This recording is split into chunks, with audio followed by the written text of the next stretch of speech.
Lions TV, we are sponsored by Regal Elevators and Lifts Consultants Limited, a company that is owned and operated by a Millwall fan, just like every single one of the sponsors that you can already see on the screen. If you are going to do a bit of business in 2021, then please keep it in the Millwall family by checking out all of our sponsors' website links in the description below. This is your Thursday Club video. We're going to look back at last night's 2-0 win against Birmingham City at the Den, and we're going to look ahead to Saturday's game also at the Den, to the one team that are below Birmingham in the league, that is Wycombe Wanderers. But as always, let's wind it back to last night and have a look at the starting 11 that Gary Rowett picked to start the match. So before we crack on with the video, I just want to show you my new bit of clobber. I'm absolutely over the moon with it. It arrived this morning from No One Likes His Clothing. I've had a little go. Thought I'd have a little go during the video. Why fucking not? It's not a plug. Just genuinely felt good about myself, so I thought I'd show you. Right, the game started out yesterday. Injuries, of course. Ryan Leonard injured, Keith Bell injured, and Ken Zahor supposedly injured. I don't know where he is at the minute. We've not heard anything from the club, but he limped off last week's game, and last night he wasn't involved at all. So we can only assume that the big Danish dude is injured. It was one last night where I think we're on a little bit of confidence, of course, before last night. 6 games unbeaten, 2 straight wins. So we've gone into it confident as a fan base. But I think last night, for the first time in a long time, a lot of us have gone, yeah, that's pretty much the 11 I would pick. Mason Bennett come back in, Matt Smith come back in. Again, this is all still up for debate, and we can talk about it later. I still can't decide. So there you go. I'm usually very forthcoming and opinionated. And with this, should Bennett and should Smith start, I still can't get on board with it. I'm going to tell you what, after watching the highlights back today, that Mason Bennett definitely should. But let's get into the team. It was Barkowski in goal. Now, I follow, and a few others were saying it was a flat back 4. So, okay, we'll go with that. Marlon Romeo, right back. Scott Malone, left back. Hutchinson and Cooper, centre halves. Woods and Evans in a holding midfield role. Ben Thompson in a 10. Mason Bennett left. Jeb Wallace right, and the big dog up front. Makes it almost like a... I think we all like to do it these days. It gets so tactically over-analysed, football, doesn't it? Basically, it's a 4-5-1. Yeah, that, in old terms. In new terms, it's a 4-2-3-1, no, gone boss-eyed thinking about it. So basically it's an old school 4-5-1. And I feel that with the players available, other than one, which I suppose we'll have to mention it again, Ryan Woods in a minute, we're not far off our best at the minute, really. Maybe Danny Mack in for Romeo, although I thought Romeo had a very good game last night.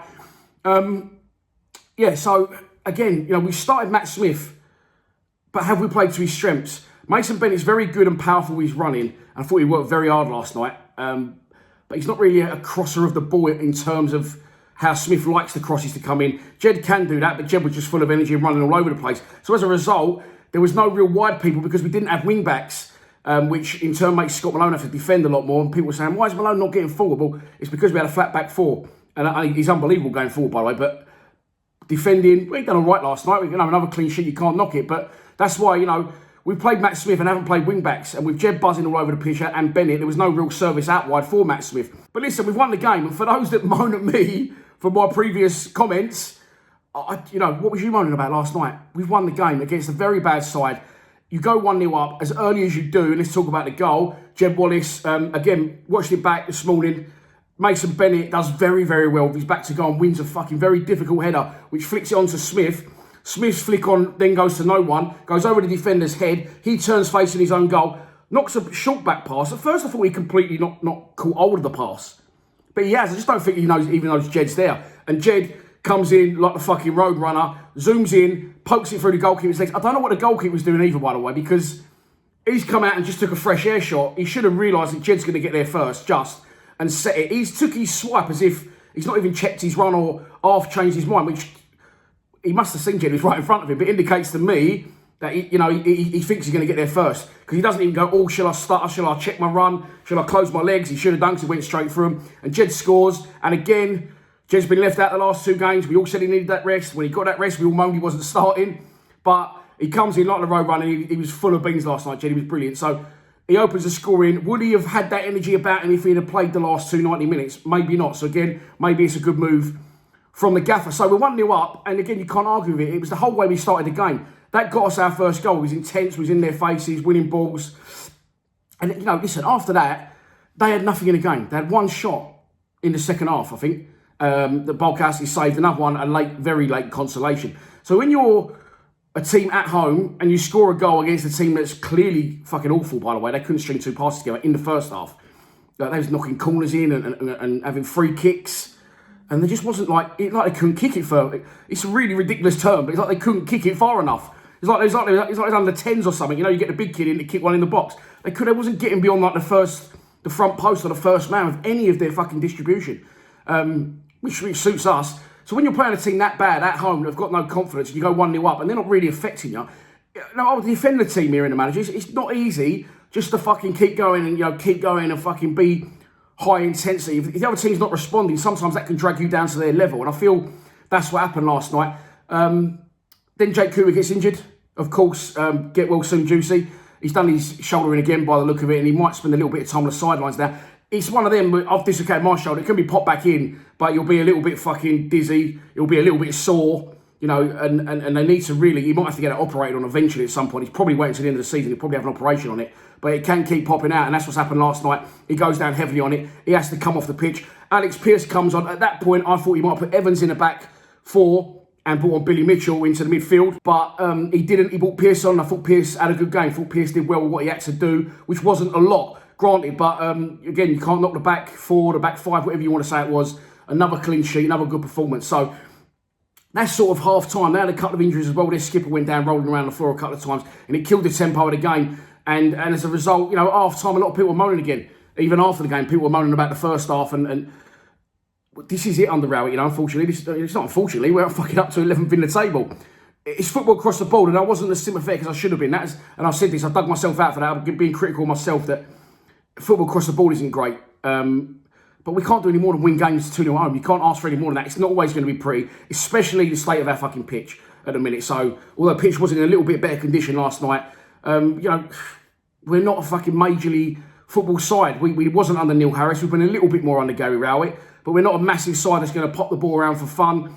And a few people said on the stream last night, and I agree, I don't really give a fuck. As long as we win games and stay in the division, or at a minute, maybe go one more, that's all I really care about. I don't want to pop the ball around and play well and lose games. That's a worrying factor if you're doing that. If you're not playing that well and winning games, that's always a positive. Don't worry about that. So the second half, again, it was a little bit scrappy. It was a little bit nothingness. There is another chance where the ball comes forward, and Mason Bennett, again, if you watch the replay again, does brilliant. Again, defender right leaning all over him. He's back to goal. He stoops low and he flicks it on, which releases Matt Smith. Mason Bennett gets up, carries on his run. Smith puts it across the box for Bennett. But Malone comes in. He's in a better position, strikes it. Great strike from Malone. Great save from the keeper. Gets his arm down strong. And Matt Smith follows in, for which we think, there we go, that's why he started. He's going to score. And he absolutely fucking hammers one, doesn't he, from like 3 yards. Their defender jumps. I still don't know, and maybe I'm being stupid, I still don't know whether it's handball. Straight away, I thought handball. Then when I watched the replay, I didn't think it was handball. Then I watched it again, I thought it was handball. Then I watched the replay from behind the goal, and it didn't look like he hit him on the hand at all. It looked like his head. His hand was up, which didn't help. But then I watched it back in this morning, I think it was handball. However, I think you see, watch Matt Smith doesn't appeal. I don't know if he's just devastated he ain't scored and thinks, fuck, have I missed that?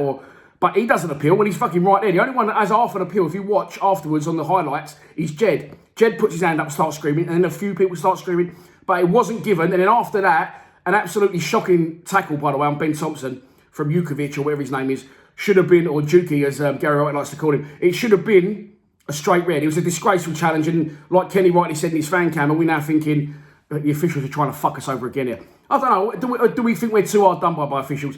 I'd say definitely not, judging by some of the decisions I've seen personally already over the last few weeks alone, without thinking further back. But should have been a straight red, potentially should have been a penalty. I do have a little bit of sympathy for the officials with the penalty incident, because as I said, I've watched it back, slow motion, behind the goal, from behind the goal, in front of the goal, players appealing, players not appealing. It's a difficult one. So understandable, we didn't get a penalty, and then you think, is the wheel going to turn now? And Birmingham started to have a little bit of possession after that, started to pop the ball around, started retaining it a bit more, and then obviously we make some subs.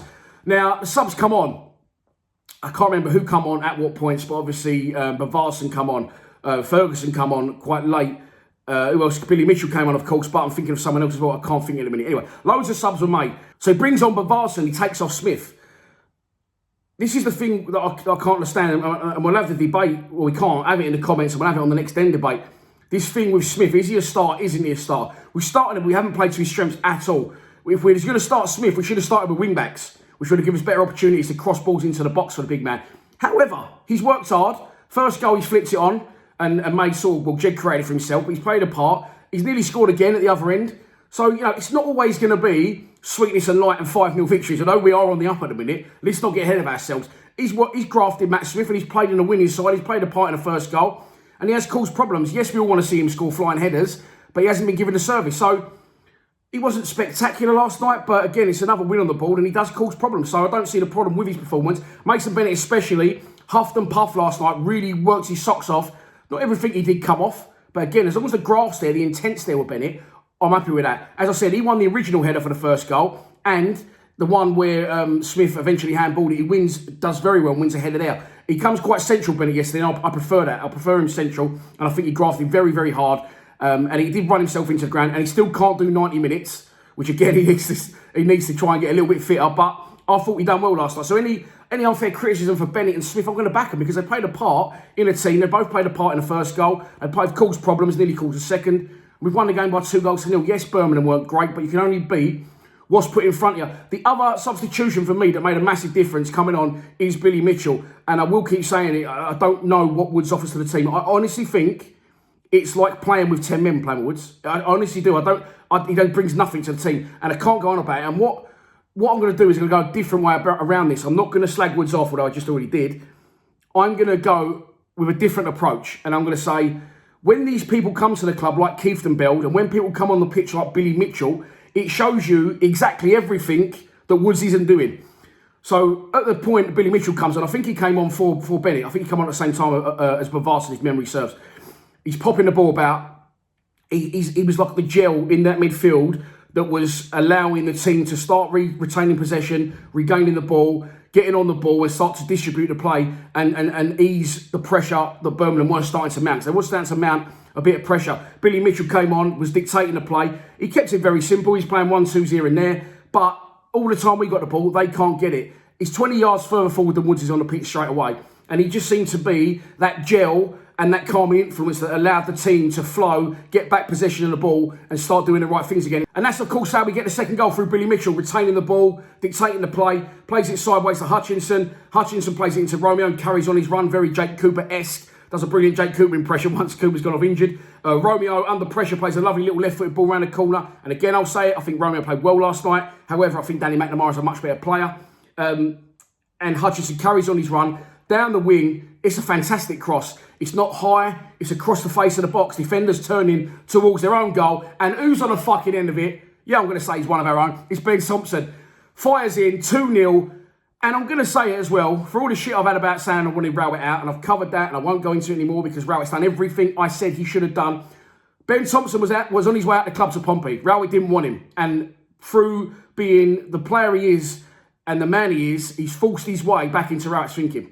Believe me. So he has forced his way. And for those of you that saying Ben Thompson isn't up to the standard of football, and you say I've said the wrong thing saying Rowett out, do you not understand what the club's about, what this man is about? He come back from loan once before Pompey and saved us, dug us out of shit. And make no mistake, Thompson has been a major factor in keeping Gary Rowett in his job. Gary Rowett has dropped the ignorance and the arrogance, and he's understood the Millwall way, and he's brought in Keith and Beld as a good player, and he's brought in Evans as a good player. And I will say about Evans as well, before I go back to Thompson, I really like George Evans, and I always say this, he's not spectacular, but he looks very comfortable on the ball. And what I mean by that is he looks very accomplished and experienced in this division and well within his depth. I've noticed about Evans, okay, you never see him get caught on the ball, rarely. You never see him isolated one-on-one with an attacker. You never see him, the wrong side of his man. He always seems to, like Sean Williams does, or used to do, have plenty of time on the ball.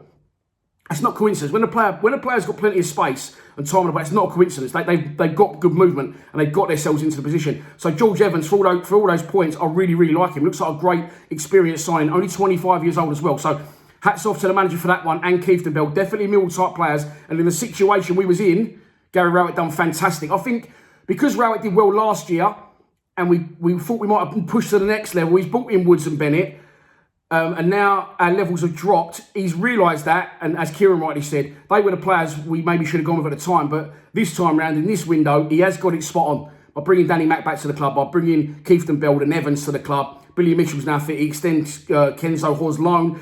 So, yeah, but the biggest one of all for me is Ben Thompson. I don't know why people think he isn't good enough. And he's showing it again. 2 goals in his last 3 games. I think he's near on our top scorer, of course, apart from Jed. But from open play, I think Thompson's our top scorer because he just gives fucking everything. And he was my man of the match last night, travelling with the ball. Yes, he'll fall over sometimes. Yes, he'll kick the ball off the pitch. But don't worry about the little things. Worry about the overall contribution to the game. And I'll go back to Woods and Smith here. Smith can't run. Smith can't do a lot, but Smith will score goals. Woods looks pretty on the ball, but does no effect on a football match. Ben Thompson is a fucking brilliant player for us. He is exactly what we needed.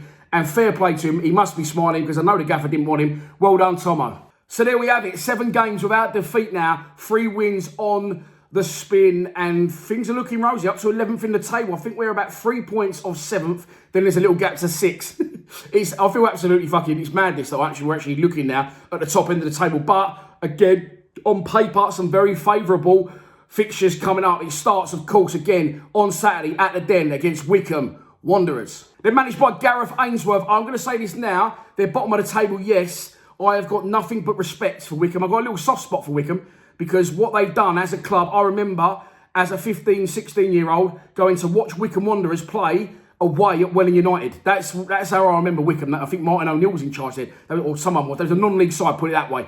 And I remember going and watching them. I think they beat Welling United 2-1 in about 1996. They have no right to be in the Championship with their budget, the structure and size of their club. But they've done a fantastic job in getting into the Championship this season. Unfortunately for them, it looks like the only season that they're going to be in it because they're at the bottom of the division and they are struggling. They've won only 1 of their last 5 games, losing 3 and drawing the other 1. And last time out, they lost 2-1 on Tuesday at home to Wayne Rooney's Derby County. So I've got full sympathy for him, but it's a results business and I want to beat you on Saturday. So I do love Gareth Ainsworth and his magical mullet, but unfortunately, I'm looking to stick 4 or 5 past Wycombe Saturday. I'm going to go for... I got last night's result right, a 2-0 win. And we are on the up. We do seem to have put this home issue to bed where we couldn't win any home games, especially on a Saturday. Having won our last 2 games. But I still feel we're going to be on the up. But I just think something dodgy might happen. Hopefully not another fucking clummy at the back. Like happened last time we played fucking Wycombe, actually, didn't it? I think it could be a 1-1 draw.